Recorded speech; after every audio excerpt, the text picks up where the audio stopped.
People don't like AI-generated content, videos, voiceovers, even images, because it feels very unnatural.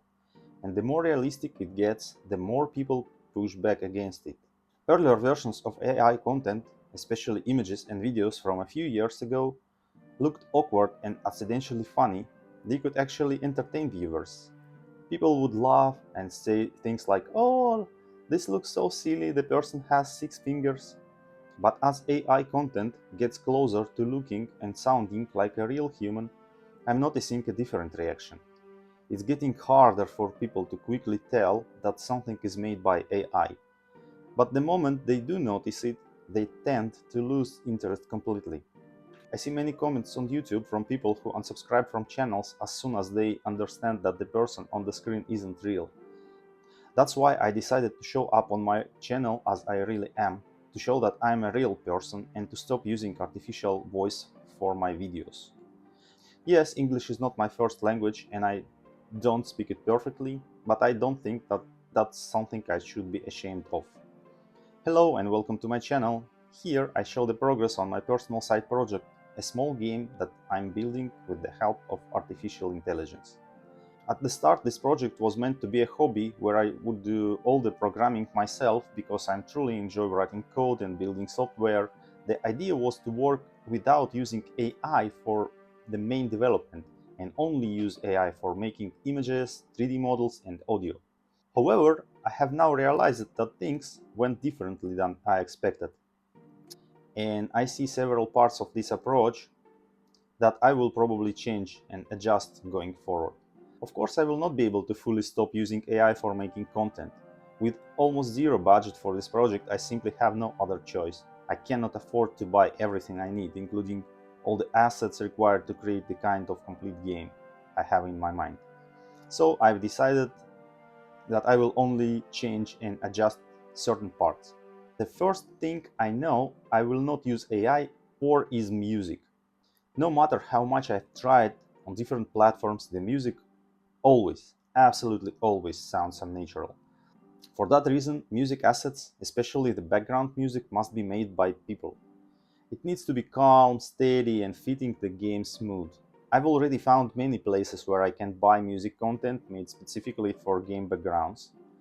This music is written and played by real musicians, and the difference compared to what AI can offer today is very big. The next point is about core textures, specifically background textures and similar environment assets. AI currently cannot make them in a way that keeps them consistent with each other, which leads to levels that lack visual unity. To keep things consistent, I needed access made by the same artist. Only a human can reliably notice and fix even small differences in style and detail.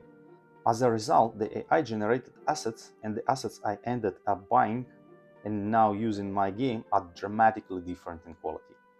It was probably take AI many more years of development and training before it can make assets with the same level of consistency and quality.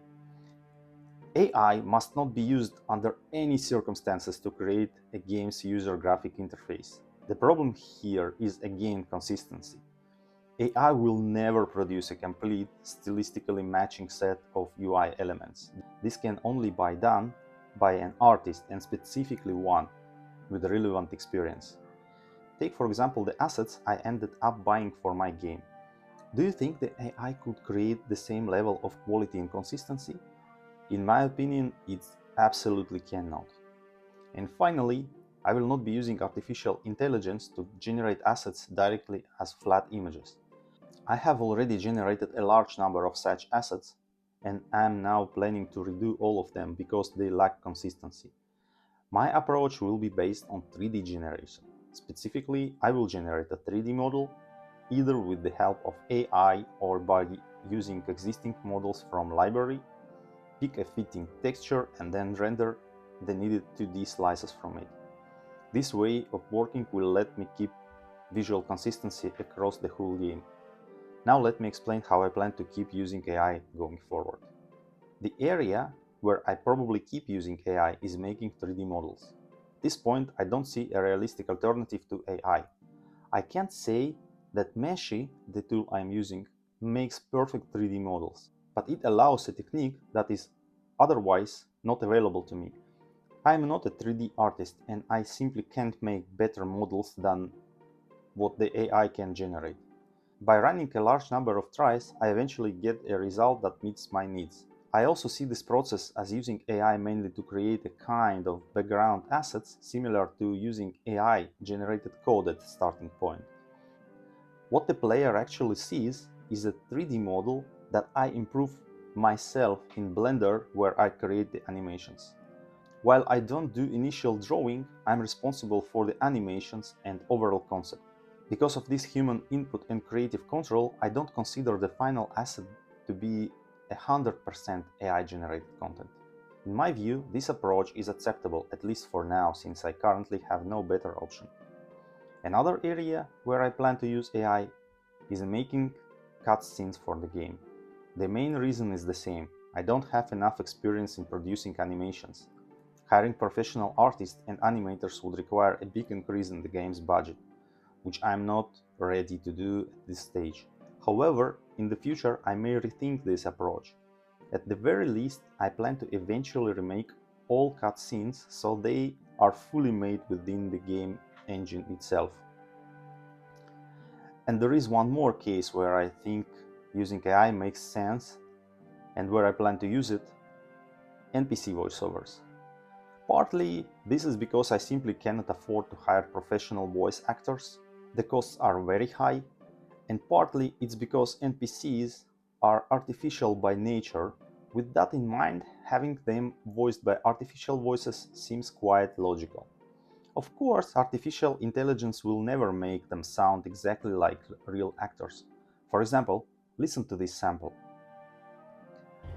Oh, tell your pa his tool's ready. He can pick it up anytime. That said, I'm not trying to make a level game, so I'm ready to work with the resources I currently have. To wrap up, I would like to say that despite its shortcomings and the waves of criticism aimed at artificial intelligence, this technology has allowed me to start a project and make real progress on it. It's a project I had been thinking about for several years, and finally I managed to get it going. At least for the first phase, I can say with confidence that using AI has been very productive. If we look at it from the standpoint of productivity, how you start a project, how you bring it to finish, and how you move forward step by step, always improving, I'm glad that this technology exists and it's available to use. AI has allowed me to make my side project to a completely new level of quality, and for that I see it as a valuable and powerful tool. I look forward to hearing your thoughts in the comments, and thank you for watching. Until next time.